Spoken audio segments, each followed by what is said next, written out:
नमस्कार दोस्तों, आज हम आपके लिए लेकर आए हैं हिंदी साहित्य की प्रसिद्ध लेखिका ममता कालिया की एक गहरी और यथार्थ से जुड़ी कहानी। एक दिन अचानक बसंत को इस बार सिर्फ 3 हफ्ते का मौका मिला, लेकिन उसने रस, रंग और गंध का 3 तरफा आंदोलन छेड़ दिया। मेडिकल कॉलेज के विस्तृत और विशाल कैंपस का कोई कोना नहीं छूटा। उसके स्पर्श से सामने बना बड़ा सा अस्पताल भी एक बार अपनी समस्त गंध, दुर्गंध और विरूपता के साथ परिचित हो गया। ये बड़े बड़े झबरे डेलिया, साथ में नन्हे नन्हे नेस्टथीरियम, कैलेंडुलिया और सिनेरिया दिन भर धूम मचाए रहते और शाम होती ही रात रानी राजरानी की तरह दौड़ा जाती। ऑफिस के सामने कतार में लगे गमले भी तरह तरह के फूलों से इतराते। ऐसी रंगों की बारात में सफेद रंग सिर्फ डॉक्टरों के कोट और दीवारों पर नजर आता। 3 हफ्ते खत्म होते ना होते सूक्ष्म हवाएं चल निकली। ठंड एक बारगी कम हो गई। लोगों के बदन से गर्म कपड़े उतरने लगे। उसकी जगह धूप के चश्मों की बिक्री बढ़ गई। अखिल इसी टर्म में हाउस फिजिशियन बना था। उसके सामने बड़ी मेहनत का धूप पसीना था, पर वह पूरे जोश में था। उसे यह भी पता था कि अगला 1 साल उसका ग्रामीण क्षेत्र में बीतेगा, पर वह जानता था हर सफल डॉक्टर के पीछे इस तरह की मशक्कत का लंबा इतिहास रहता है। जब कभी माँ उसके घर आने के समय और समय पर टोकती, वह कहता, माँ तुम भगवान से यही मनाओ कि मैं इतना कामयाब हूँ कि मुझे खाने पीने से ज्यादा मरीजों की फिक्र रहे। माँ बड़े गर्व से अखिल को देखती है। जब बड़ा बेटा अमल इंजीनियर बना था, वह कितनी बेचैन रहती थी। अखिल पढ़ाई में ना जाने कैसा निकलेगा। अखिल तब कहता, माँ तुम फिक्र क्यों करती हो, मैं भैया से भी ज्यादा नाम कमाऊंगा। पहली ही बार में अखिल ने CPMT की परीक्षा उत्तीर्ण कर ली। उसके आत्मविश्वास की हद यह थी कि उसने अन्य कोई भी प्रतियोगी परीक्षा नहीं दी। माँ बाप निश्चिंत हुए। अब 4 साल में अखिल डॉक्टर बन जाएगा और 6-7 साल में ऐसी प्रैक्टिस जम जाएगी कि वे 2 कमाऊ बेटों के माँ बाप के रूप में बेफिक्र जीवन जिएंगे। सब कुछ सोचे हुए नक्शे के मुताबिक चल रहा था, लेकिन उस दिन घर के गमलों में अचानक पतझड़ नजर आया। यकायक फॉक्सकॉम के पौधे मुरझाकर लटक गए और शाम तक ऐसे सूख गए जैसे उन पर कभी बाहर आई ही नहीं। उसी दोपहर की घटना है।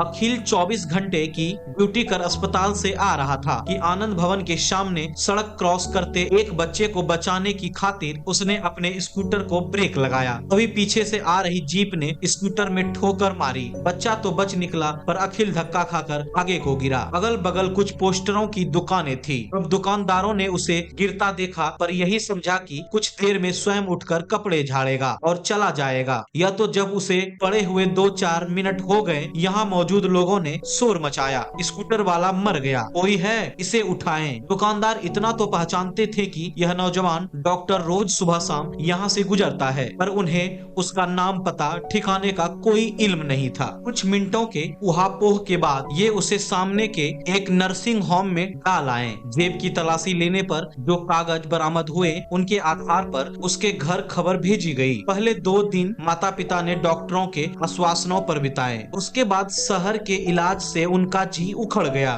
बेहोश अखिल की लखनऊ और दिल्ली में जांच कराई गई। हर जगह एक ही जवाब मिला, नर्व सेल दबने से डीप कोमा का केस है। ठीक होने में 10 दिन से 10 साल भी लग सकते हैं। बेहतर होगा इसे वापस ले जाएं और इंतजार करें। इस बीच मरीज को अकेला ना छोड़ें, उससे बातचीत करें। चेतना कब वापस लौट आए कहा नहीं जा सकता। उस दिन तो पिता और माँ कुछ संतुष्ट हुए। उन्हें लगा वे अपने इस सोए हुए बेटे को जगाने में बहुत जल्द कामयाब हो जाएंगे। वापसी के दिन प्रभावती ने मंदिर में प्रसाद भी चढ़ाया। हे राम जी, जैसे अपने बब्बू को जीवन दान दिया, वैसे ही उसे शुद्ध बुद्ध भी देना। मेरे हाथ से कोई भी पुण्य कभी हुआ हो तो इसे लगे यह अपने हाथ पैर से उठ खड़ा होए, भले ही मैं पड़ जाऊं। अभी पढ़ने की कौन कहे, बैठने की भी फुर्सत नहीं था। प्रभावती को बब्बू की हालत में इतना सुधार होता था कि वह दिन में आंख खुली रखता, रात में नींद आने पर मूंग लेता। भूख लगती तो छोटे बच्चे की तरह आकर मचलता। खिचड़ी या दलिये का चम्मच मुंह से छुआने पर होठ थोड़े खोल देता, चबाने और निगलने का जतन भी कर लेता, पर बहुत धीमे। अक्सर प्रभावती को एक कटोरी खिचड़ी खिलाने में 1 घंटा लग जाता। कभी उसे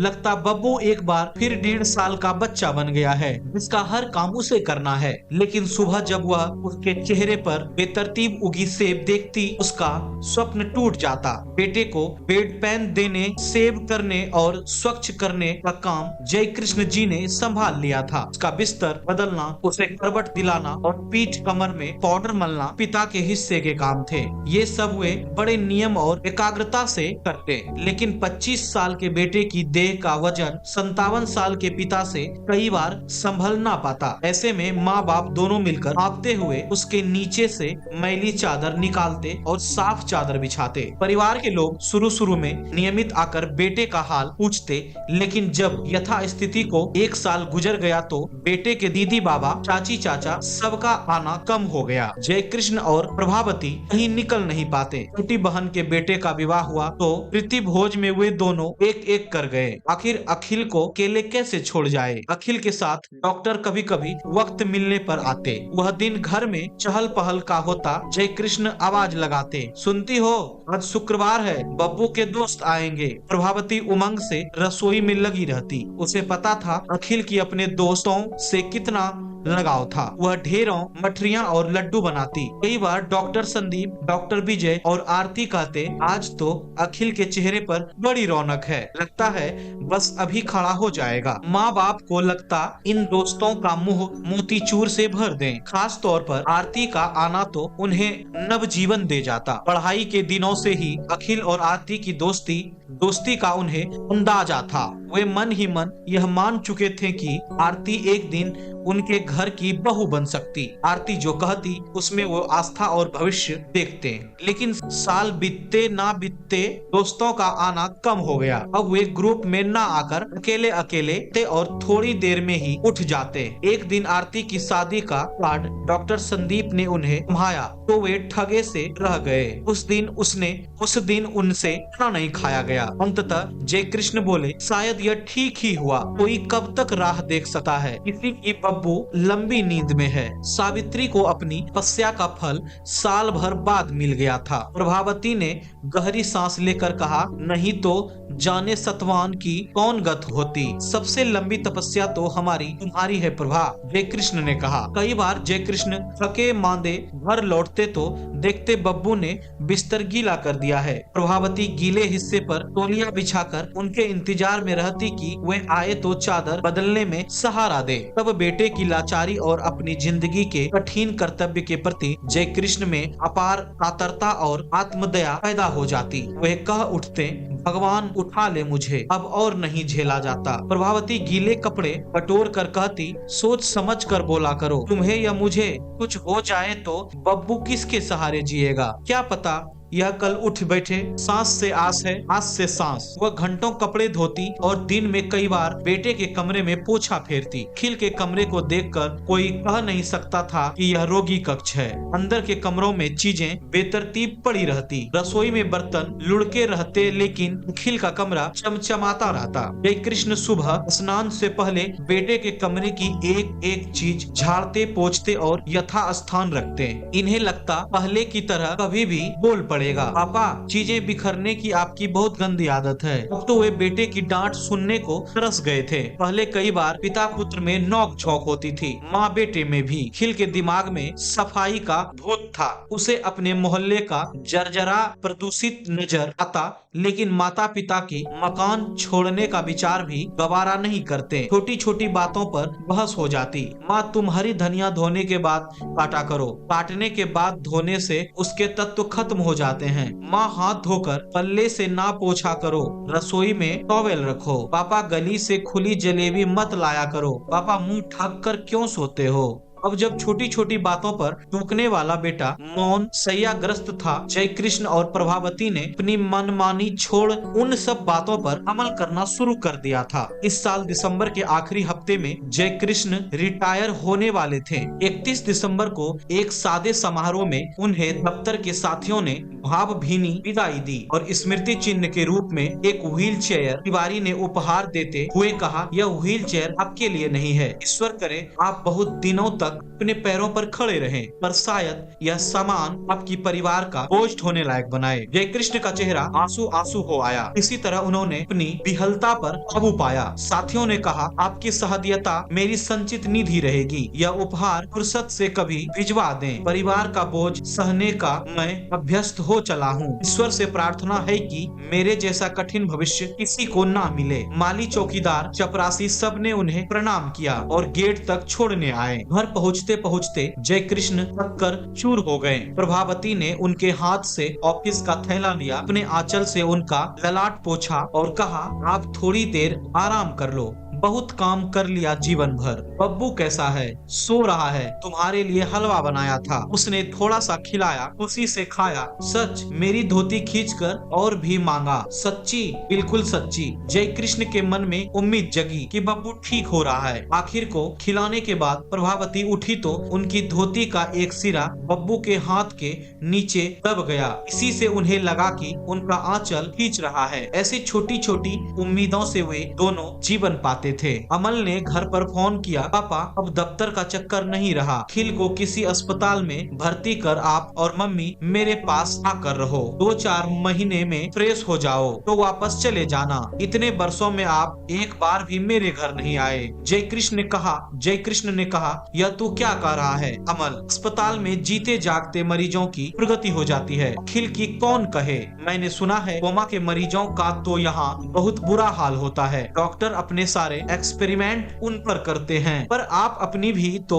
सोचिए। कमल ने कहा, यह ड्यूटी कितनी साल चलेगी बताना मुश्किल है। मुझे तो लगता है ये सब बब्बू के शरीर की हरकतों से, उसके मरुदंड से होने वाली चेष्टाएं हैं। इनमें दिमाग के जागने का कोई रास्ता नहीं है। जय कृष्ण बिगड़ गए। तू इतनी दूर बैठे बैठे कैसे कह सकता है? अरे वह खाना देखकर मुंह खोलता है, नींद आने पर आंख बंद करता है, तकलीफ होने पर कराहता है। ठीक है पापा, जैसा आप चाहें। वैसे अस्पताल का आइडिया भी बुरा नहीं है, आपको कुछ आराम मिल जाएगा। आराम तो उसी दिन मिलेगा जब वह उठ खड़ा होगा। जय कृष्ण ने फोन रख दिया।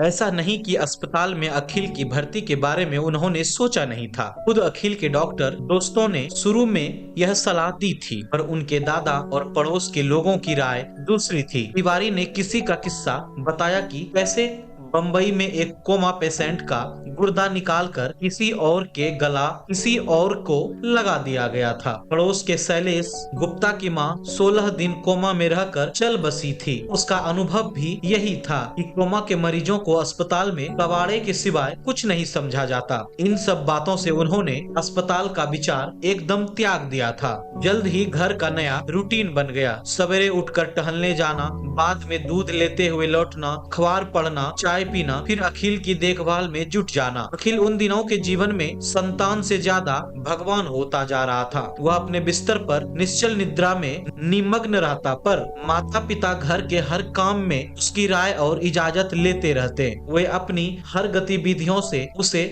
सूचित रखते। बब्बू में जरा डाक घर जा रहा हूँ, 10 मिनट में आता हूँ। बब्बू आज सूखी सब्जी बना ले, तू खा लेगा? बब्बू तेरे भाई की चिट्ठी आई है, तुझे ढेर सारा प्यार लिखा है। वे प्रत्युत्तर के मुखापक्षी नहीं थे। उन्हें अच्छा लगता था कि उनके सारे क्रियाकलाप को देखने के लिए अखिल घर में मौजूद है। घर आए मेहमान उनके इस बब्बू पुराण में उबकर थोड़ी देर में चले जाते, पर उन्हें कोई अफसोस नहीं होता। वे दुगनी उत्तरता से अखिल से बातचीत करने में जुट जाते।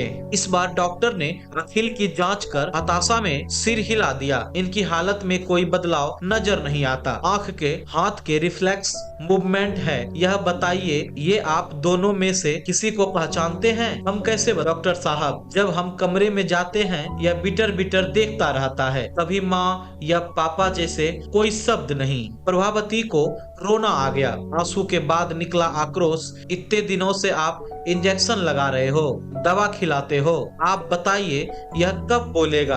हमसे ना पूछो। बब्बू का रोया रोया हमसे बतियाता है। अचानक एक दिन बब्बू की की आंखों का भाव बदल गया। उसने खाने के लिए मुंह खोलना बंद कर दिया। प्रभावती बौखला गई। सुनो जी, आज बब्बू का जी अच्छा नहीं। उस दिन पति पत्नी से भी कुछ खाया नहीं गया। दूसरे दिन बेटे की हलक में पानी भी अटकने लगा। डॉक्टर ने आकर ग्लूकोज सलाइन लगा दी। पति पत्नी रात भर बैठे नली से टपकती टप टप बूंदें देखते रहे। तीसरे दिन भी स्थिति में कोई सुधार नहीं हुआ। अचानक अखिल की बाह में ग्लूकोज जाना बंद हो गया। वह मुंदी आंखों से ही तीसरे दिन इस दुनिया से निशब्द विदा हो गया। माता पिता का क्रंदन आसपास की दीवारें हिला गया। लोग इकट्ठा हुए, संतावना देने के उपक्रम हुए। सभी ने कहा, बड़ा कष्ट भोगा बेटे ने, समझो उसकी मुक्ति हुई। माता पिता ऐसी संतावना से तड़प उठे। यथार्थवादियों ने कहा, 2 साल से तो हम देख रहे हैं ये बब्बू ना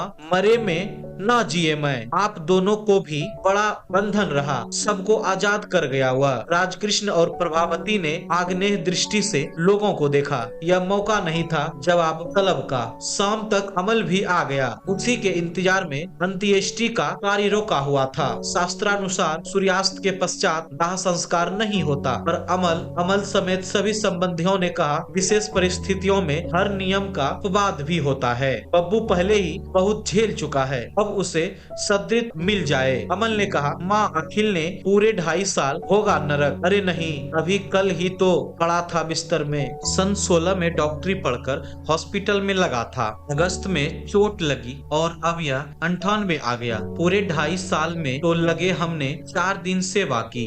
समस्त तैयारी के साथ घाट तक जाते जाते अंधेरा गहरा गया।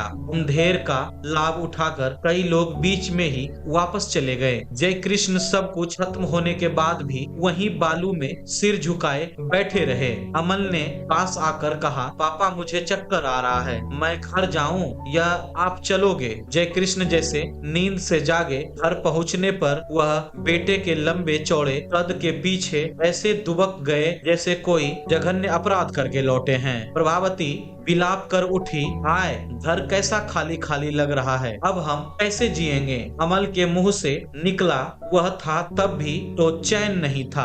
आपको यह तूने कैसे कही? प्रभावती ने कहा, एक बार फोन पर आप नहीं रो रही थी कि भांजी के विवाह में आप नहीं जा पाई, और पापा आप भी तो कहते थे बेटा मुझसे उसका बोझ नहीं संभलता। बिल्कुल झूठ है यह, मैं सच बोल रहा हूँ। जय कृष्ण ने कहा, कभी कह दिया होगा, पर अपनी जान में तो हमने उसे ठाकुर जी की तरह सेवा की। सर्दी गर्मी चौमासा क्या मजाल जो कभी उसे भूखा प्यासा गीला गंदा रखा हो। अमल बोला, क्या फायदा हुआ, एक जिंदा लाश को धोते रहे 2.5 साल। ना वह आपको देख सकता था, ना आप उसकी पीड़ा जान सकते थे। ही वजह जस्ट ए कैबेज। जय कृष्ण ने कानों पर हाथ रख लिए। राम राम, अपने प्यारे भाई के लिए कैसी अधम भाषा बोल रहा है तूने कैसे उसे कैबेज कह दिया? पता है MBBS में उसकी 6ठी पोजीशन थी। MD के लिए वजीफा यूं ही नहीं मिलता था। अमल ने टक कर कहा, मेरा मतलब यह नहीं था, मैं तो कह रहा था कि चोट खाने के बाद 2.5 साल से वह आपके ऊपर बोझ ही था। कोई बोझ नहीं था, प्रभावती ने प्रतिवाद किया। वैसे अच्छा होता उसके जीवन काल में ही आप किसी जरूरतमंद को उसकी किडनी, दिल और आंखें दान में देते। इस तरह आपको 4-5 बेटे मिल जाते। प्रभावती तड़प गई, तूने खूब निभाया हिसाब। 1-2 बार डॉक्टर लोग भी हमारे पास यही सब समझाने आए थे, मैं उन्हें धक्के देकर निकाल दिया। चंडाल भी अपने पेट का जाया नहीं बेचते, हमेशा उल्टा बोलती हो। इसे बेचना नहीं दान देना कहते हैं, यानी जीते में ही उसे मरा मान लेते हैं। अरे उसने सांस लेने से यह घर भरा भरा लगता था, कैसी रौनक थी उसकी, लेटा हुआ लगता था। तब बोला, सच्ची कहूँ तो तेरे से ज्यादा उसका आसरा था हमें। तू इतनी दूर बैठा है, अभी भी घर की बहू नहीं आई, रिजर्वेशन नहीं मिला माँ। मैं तो हवाई जहाज से आ गया, पर ममता तू उसे नहीं था, हमारी तो यह संतान भी था, भगवान भी। ऐसा बिटर बिटर ताकता रहता था, जरा सा मुंह पोंछ दो तो फूल की तरह खिल जाता था। इन बातों का अब कोई लाभ नहीं है माँ, मुझे जल्दी वापस भी जाना है। सो तो हम जानते हैं तेरा लक्ष्मण जैसा भैया चला गया, तेरी आंख तक गीली नहीं हुई। यही बताने हमें आया था। तो जा, हम समझेंगे, हम निपुते ही रहे। प्रभावती ने आंचल में मुंह छुपा लिया। तो दोस्तों, आपने सुनी हिंदी साहित्य की चर्चित लेखक ममता कालिया द्वारा लिखी गई कहानी एक दिन अचानक। यह कहानी हमें यह एहसास दिलाती है कि जीवन में बदलाव कभी पूर्व सूचना देकर नहीं आते, लेकिन वही बदलाव हमें भीतर से मजबूत और जागरूक बनाते हैं। उम्मीद है कि यह कहानी आपके मन में कई सवाल और सोच की नई राह छोड़ेगी।